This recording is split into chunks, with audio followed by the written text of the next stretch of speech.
Good morning, guys.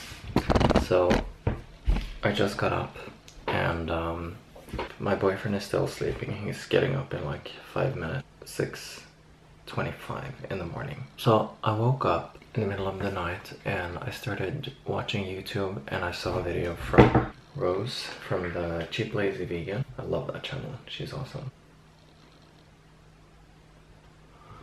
Yeah, so she talks about vegan gray areas. I wanted to talk a little bit about that. I'm just gonna make some food and make myself a little bit ready, and then I'll continue the discussion that she started. Other vegan YouTubers have done the same discussion, and I think it's important that we talk about it. So for breakfast, I have oatmeal, and I have some blueberries that are going on the oatmeal, and some chia. I take this in because I like my oatmeal a little bit runny, so that I can add chias in, and the chia will absorb the moisture and it tastes really nice. And then I'll add some peanut butter. I put this in the microwave for about 2 minutes, and then I'll show you how it is when I take it out. So here's the oatmeal. This is how it looks after, and it's a little bit runny, and that's perfect for the chia. So I just add some chia and stir that around, and then after a little while it absorbs, and then I just stir in this tablespoon of peanut butter. There. It was too difficult to do with one hand, so I had to put the camera down. So one of the things that I remember from when I was doing YouTube videos is that my house was clean a lot, or tidy, I want to say. The thing that I started noticing that I'm doing now again is that I'm trying to avoid this mess. So I've taken out of the dishwasher, and before I'm gonna record a little bit and talk about this topic, I wanted it to look somewhat representative. So that's kind of the nice thing about making YouTube videos, that you become aware of your surroundings and that you kind of want to keep it clean. Another thing, do you hear this sound? That sound and the washing machine that was on the last video that I filmed. And it's really weird how fast you forget the longer you're away from YouTube. So the whole making sure that everything is clean before you film, that's kind of something that I had forgotten. And the noise in the background, that is something that I also had forgotten. So yeah, just wanted to mention that life as a YouTuber coming back to YouTube after being away for a while. I saw a video a while ago from Unnatural Vegan, and she talked about bivalves. If you're gonna eat animal products, you should try and eat bivalves because they're not sentient. It's very likely that they don't have any nerves or feelings. It's okay basically to eat them. And she also talked about they help to filtrate the oceans, so it could also be justified ethically to eat them. So I've thought about this for a long time, about eating bivalves, and I actually, as a vegan, have eaten bivalves or oysters once in 5 years, and I don't really have a problem with it. And I saw this other clip. I can't remember who it was, but it was some guy who had been vegan for a long time, and I think it was even before the Vegan Society had made their definition of veganism. So he talked about the definition had changed. I don't think I will ever find that video again, but anyway. So the thing is, when you make a definition and you talk about something, you collect a lot of information, and then you're going to present it to someone, like for example veganism. It's a very big topic. It's not just avoid animal products. There is a reason why. So you have to really delve into a lot of information when you make a definition, it's very difficult to cover absolutely everything. So the journey along the way, then you will find, oh, there's an obstacle here. Here's the definition of veganism. And it's basically avoid animal products as much as possible and practical for various reasons. And then there is something under here that I haven't seen before. I think they have added that with the years. And that's this part. And it basically says there is a lot of ways to be vegan. But one thing that all vegans have in common is a plant-based diet, avoiding all animal foods such as meat, including fish, shellfish, and insects, dairy, eggs, and honey, as well as products like leather and any tested on animals.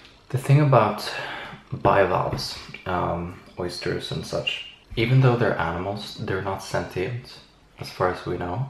I think the definition of veganism might change in the future, because the whole point of veganism is to avoid harming things for various reasons, not just for the animals but also for the environment and for other people.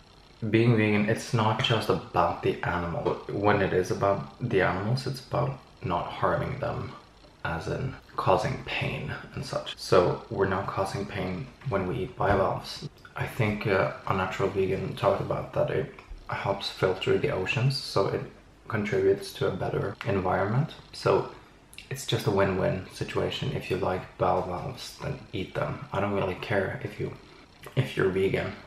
If someone's gonna serve bivalves to me, I'm gonna eat them, and I would still call myself vegan because I'm not harming sentient beings, and I'm still staying true, in my opinion, to the definition. Rose, Cheap Lazy Vegan, she talked about when you ordered something, a food, you expect it to be vegan, and then it's not. So this happened to me at a restaurant, which I'm sure, like she mentioned, has happened to a lot of vegans. I was at a restaurant and I pointed at this vegan gung bao, I think it was called, and I said, I want this gung bao, and I pointed at it. And then when I got the food, there were shrimps in it. I was like, what? Why?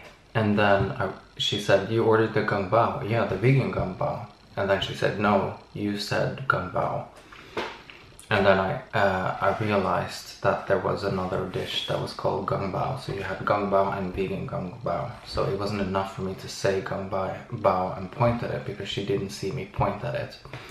So then the harm was already done. They had served it and there was a misunderstanding. So I think actually my fiance took it. He had ordered something vegan and he ate it. So I didn't have to. But I would eat it today, because I think it's important to not waste food. And that's another thing that she talked about, was that dumpster diving. That was something that it's good to not waste food. So why not just eat animal products when it's being thrown away? And that's something that I have done when we have had dinner parties, like for example during a New Year's Eve.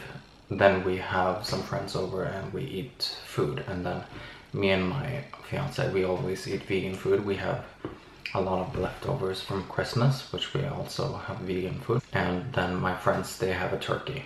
And they buy their own turkey and I prep it for them, but I don't eat it. I don't really want that, so we have vegan food and we stick to that. But then when they leave, if there is leftovers, then it's gonna be thrown away. And I asked them, why don't you take it with you? No, I don't really want anymore, or something like that. And it's kind of a shame to have that amount of food going to waste. And if there was not onions in it, then I would give it to my cats. But if it's not, then I would eat it, and I would still call myself vegan. And that is something that I think we can't be too strict about. One of the things that Unnatural Vegan says is that we need to have a definition.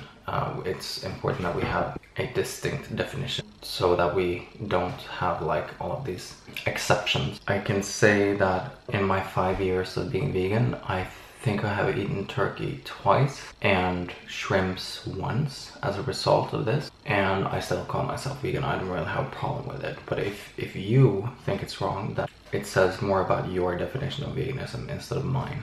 I think this would be a problem for Unnatural Vegan, but for me it's not a problem. It is important that we acknowledge that it is unethical to throw food away. So it's okay to eat animal products in that sense when you are gonna throw food away anyway. I'm glad that the discussion hasn't ended with Unnatural Vegan. It has spread now. So I've thought about it for a long time, and now She Plays a Vegan, when she talked about it, she had seen it from John Venus, and so I'm hearing it from different YouTubers, which is great. So I hope that we kind of acknowledge that the definition of veganism is, it's not 100%, especially when it comes to bivalves and throwing food away. Hej.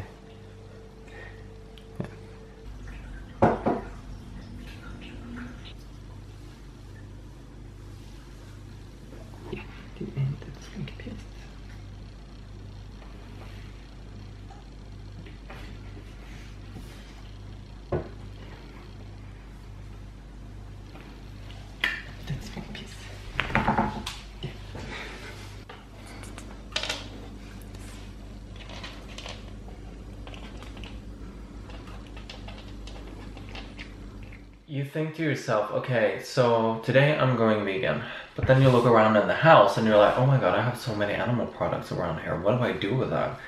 And so for me personally, I decided to eat all of the animal products that I had left, but I do have a leather couch, and I do have this dream catcher that has feathers on it and cat food. So it's not like perfect vegan, but I do make sure that I don't buy new animal products if I can avoid it. So with the cats, I don't really have a choice. I do have to buy animal products.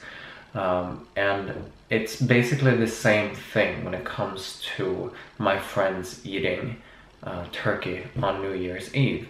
If they buy turkey for themselves and then I eat vegan food and then they decide, okay, there's leftovers, we're gonna throw it away, then it's like, that is such a waste. I'm not gonna accept it. I'm not gonna just watch you throw away food. So I'm the type of guy who never has leftovers that go bad. I always make sure that everything that I have in the house is used and eaten up. So it's too wasteful. If you're vegan and then you dumpster dive and you find, I don't do that, but if you dumpster dive and then you find animal products in there that you can eat, I still sort of consider you vegan if that's the only place that you get your meat from.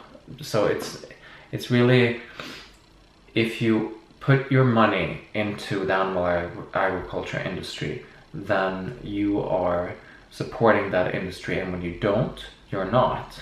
So it's not just black or white. You really have to look at each case and see that we do not live in a perfect world.